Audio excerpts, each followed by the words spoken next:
We're going to cover word spells, how post-Mesopotamian language has had us under the old Abra-Cadaver trick. Hast thou fallen for the eldest trick in the scroll? How do I even begin? Is it by telling you about how we've been unwittingly cast into the mold of ancient spells of our modern spelling? Cast just like a mold, or perhaps like a net, while caught like fish in the net of spells and spelling that have been cast, thus sentencing us to life sentences and the curses of cursive, which are just terms, like serving a prison term. So we've been sentenced to the wards of these words, which can be deadly as swords if misunderstood. Or perhaps you missed my understanding of my terms, or the sibyls of my syllables, or even the ancient rites of modern writing. We languish in our languid language in anguish ever since the ancient times of the Anglish Angus, and the phony phonetic phonics of the ancient Phoenician Phoenix. You think English is easy? Sometimes I think English should be committed to an asylum for the verbally insane. In what language do people recite at a play and play at a recital? Ship by truck and send cargo by ship, have noses that run and feet that smell. How can a slim chance and a fat chance be the same, while a wise man and a wise guy are opposites? You have to marvel at the unique lunacy, or the lunar sea, of language in which your house burns up as it burns down, in which you fill in a form by filling it out, and in which an alarm goes off by going on. English was created by the ancient Phoenician phonics of the phony Phoenician Phoenix, and it reflects the creativity and cunning genius of the human race, in which of course isn't a race at all unless you're just another rat caught in the daily maze of the rat race of this human race against one another. We draw money from our banks, which are the edges of a river, which flows in currents to the sea, which is why it's called currency, because our cash flows like pyroclastic ash flows to the sea, which is why we can trace back the roots of all modern trade to the ancient Phoenician trade roots, and why our mundane weekdays seem to keep us in a perpetually weak days, until we are so weakened that we barely make it to the weekend. So each day we actually awake routinely in the morning, or is it the Monday morning ritual conversely conversing a morning at a wake for the dead? And thus the Bible speaks that the dead shall walk the earth, or so it appears that they already are, without even knowing it, just by the strange language of which they know not the true origins of what their words mean in etymology. And thus the significance of the signs and sins in signification of their signatures on these dead legal fictions, like IDs and bills, because our citizenship begins when we board the citizen ship, which sails the high seas carrying seamen, and it all begins when the male ship docks in the female slot or slip, also known as its berth, and unloads its cargo or seamen, which sail up the waters of the canal. So she gets pregnant and now carries the precious cargo, and will now give birth to the new citizen that must now register to board that citizen ship, and repeat the cycle all over again, until the citizens catch on to the ancient spells of the phony phonetic Phoenicians, their tools of commerce and piracy of the high seas, and the human commodity through the use of their made-up languid language, which gives us our modern English.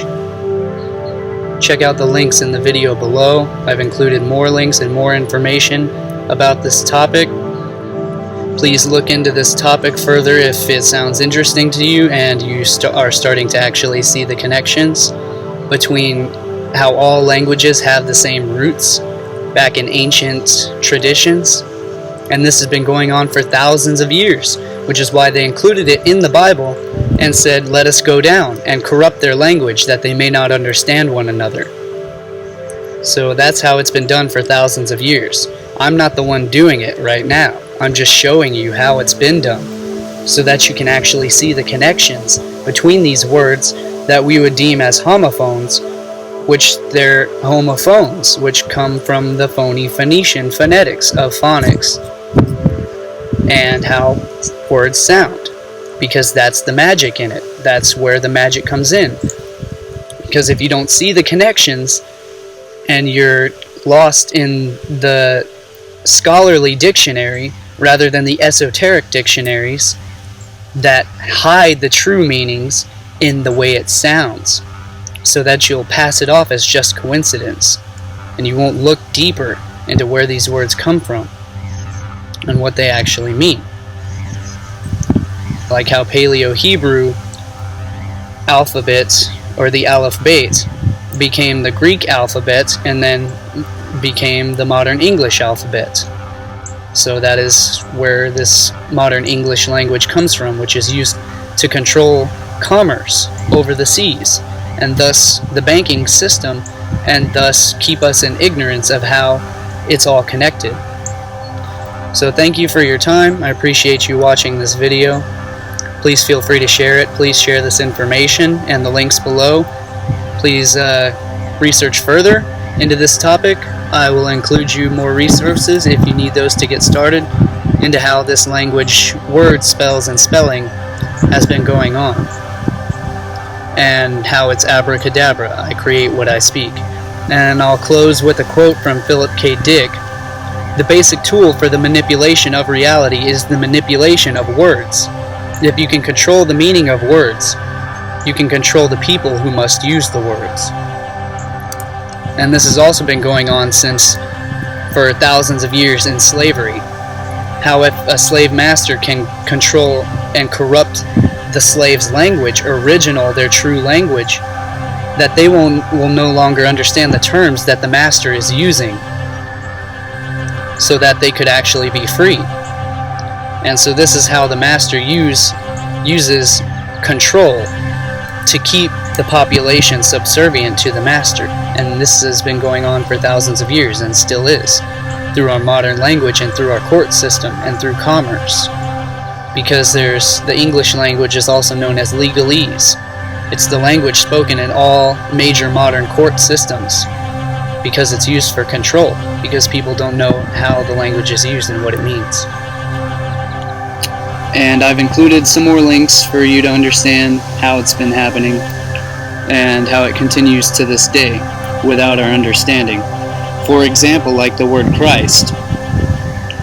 It's a common misunderstood term because no one understands the etymology of where it comes from, which the word Christ comes from the etymological roots of ancient Greek, Christos, which is oil, and chrism, which is milk, cream, or oil. It's the sacred fluid. It's the secretion of the consecration when we get anointed with the sacred fluid. And this is why you must get down on your knees to be anointed with the sacred secretion of the consecration of the sacred fluid, which is the sacred cream or milk or chrism, Christos, which is why today we have our Crisco oil, because the Christ is the chrism, it's the oil of the cerebrospinal system, the cerebrospinal fluid, which contains an oil-like substance. And so that's what the Christ is. The Christ is the chrism within. It's the oil. It's everything but what we've been told that it is, what our common concept of what these definitions mean. So, with that, thank you for your time. Please check out the links I've included below, research this further, and share this information, share this video, share the links, share everything that I've shared with you. Continue to pass this information on so that people can awaken to what etymology means and where things come from and how they're being used.